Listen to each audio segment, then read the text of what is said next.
Yes. All right. So the way we started the show, I was making a TikTok.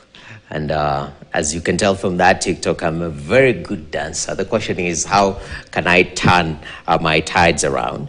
And at this particular moment, actually, it's quite interesting because today I have a professional dancer with us in studio. And I want to give her a proper introduction.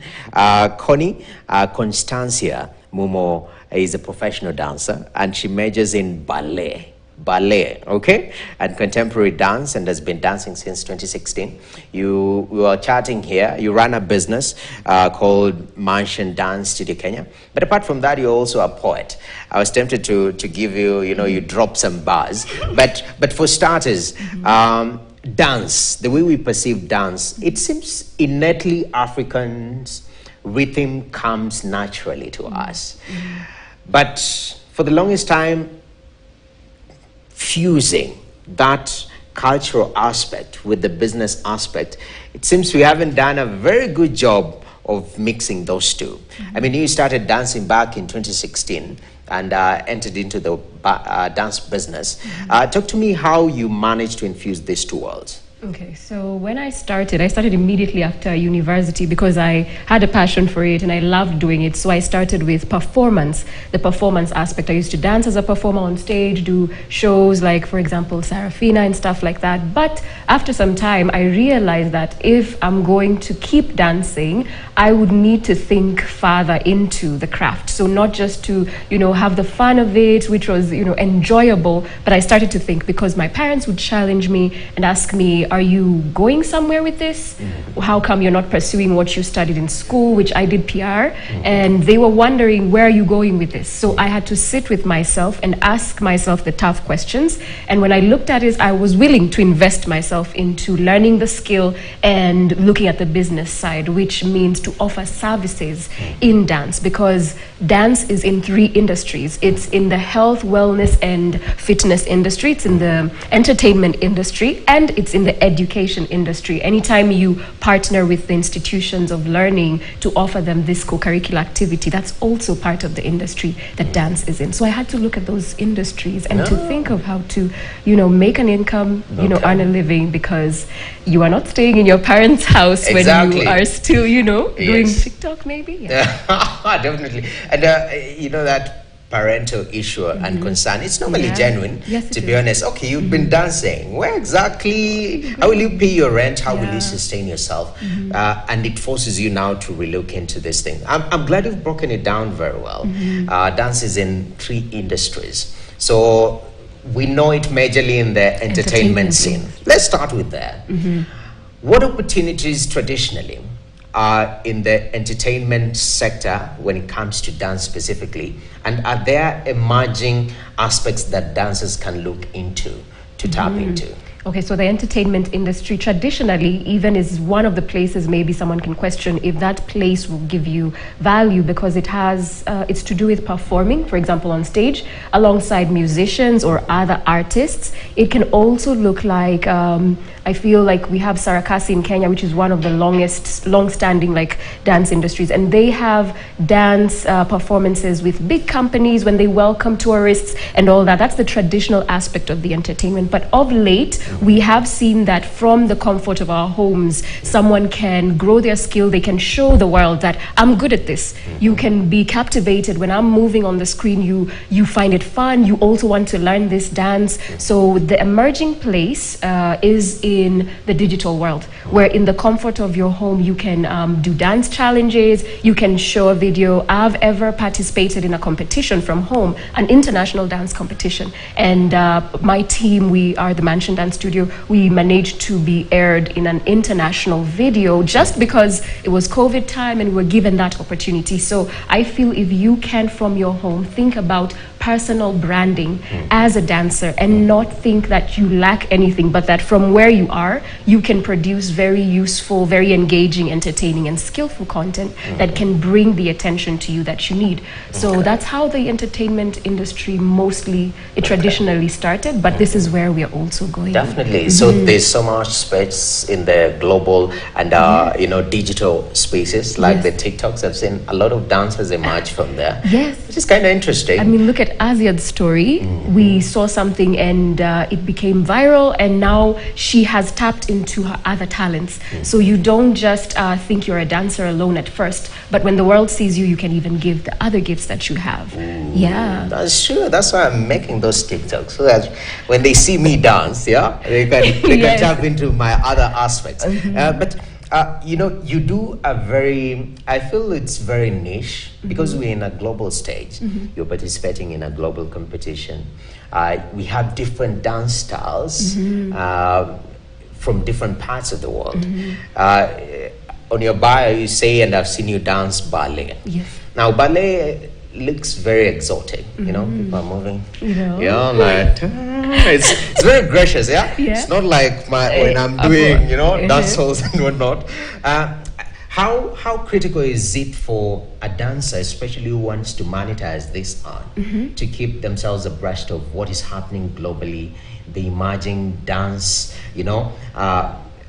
dance forms that are coming from across the globe? How should you be open to imbibe all that and infuse that into your art? Okay, so I think first of all, you should be self-aware. You grew with the gift, so you know what also runs within you as what you can offer, and people can say, wow. So for example, with ballet and contemporary, which is what we do most, and I do most at the mansion, is something that we have invested to learn, and we've grown in the skill, and we've understood the value. Because if we're talking about business, a business essentially is to solve a problem, right? So you want to offer services in something that makes the world better, and dance does that. So how you narrow in on a specific dance form is you look at yourself. What are you gifted in? What are you curious about, interested in? And then look at what movement solves in someone else's life and offer it. Because for us, ballet is a craft that we offer, for example, in institutions and schools, because it merges well with education. Because this is a wholesome student, a wholesome child who is not just taking in the academic stuff, they are also learning how to express themselves, how to grow in emotional intelligence. A lot happens when you merge the arts and something else. So in this situation, for example, education. So when you find out where you can offer your services as a solution, you already have a business idea. You have a place where you can use your gift. And like I said, we're not the same. There are many dancers. You could invite another dancer here and they will speak very differently because of which part of the dance industry they are in. So I would speak more so on the aspect of teaching dance, the aspect of offering it as a service because of the wellness it provides to the people who use it. That's incredible. And I'm glad you've entered into the world of education. We're thinking about this issue of CBC. And, I was imagining if I was schooled under CBC and I've given an assignment or record a dance video with your mom, that would have been a little bit difficult.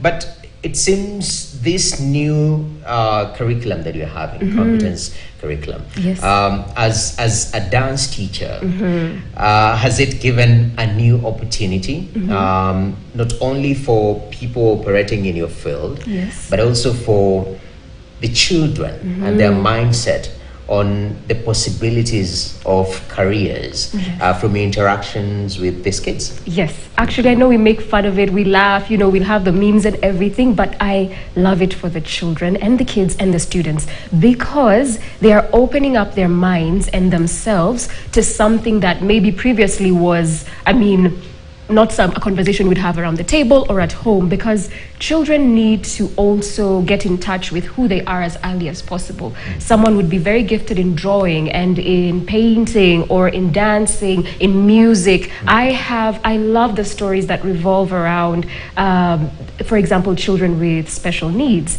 who are geniuses at something else. In our studio, there is a child who is a special needs child, but she is a genius when it comes to gymnastics.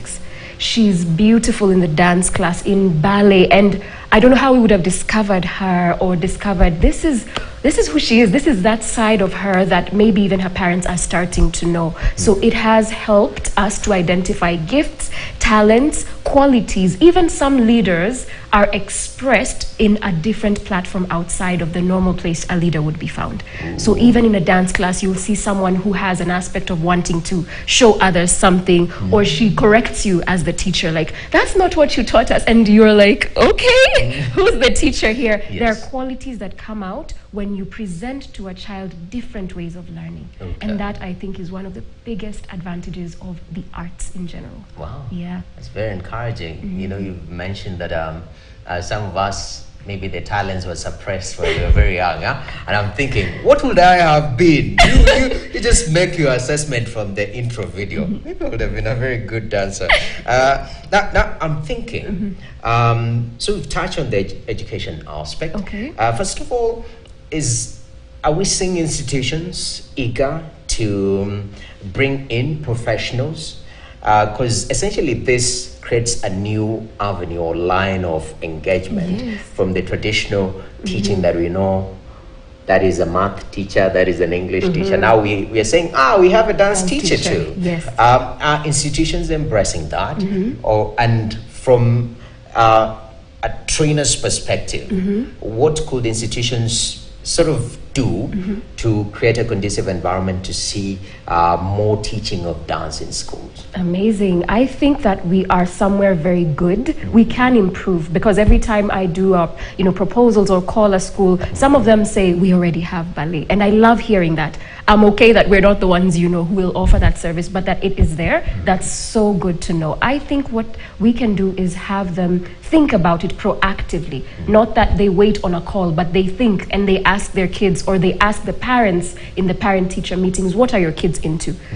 Do you want us to add cooking classes? Something, outside of the usual that can bring out that part. And also, just as you've said, there's the math teacher, there's that teacher. Even the dance teacher offers perspective to the parents and to the school that is unique. Because when we interact with them, we identify, what I was saying, qualities that they may be seen in a specific way of learning. Maybe when you turn on music, maybe when you introduce colors. So we have feedback to offer to the schools and to the teachers about their kids, so that they can add what they need to, take away what they need to. You may see someone is having some discipline issues, but in the dance class you'll find out it's not a discipline issue. There's something going on with the child that is emotional in nature, stuff like that. So I think they could take feedback from dance teachers, music teachers, all that, to hear more about the kids and what they're going through. That's incredible, man. Wow. So we went to take a short break, honey. When you come back, there are some of us who've been very ambitious. We thought, when we go and dance to a 3-minute song, we can lose weight and, come the other side of the song, looking in terms of emerging health industry and how fitness industry and dance, how they merge and the opportunities they are in. It's business today, and today we are dancing our way to the break. We'll return with more. Yeah.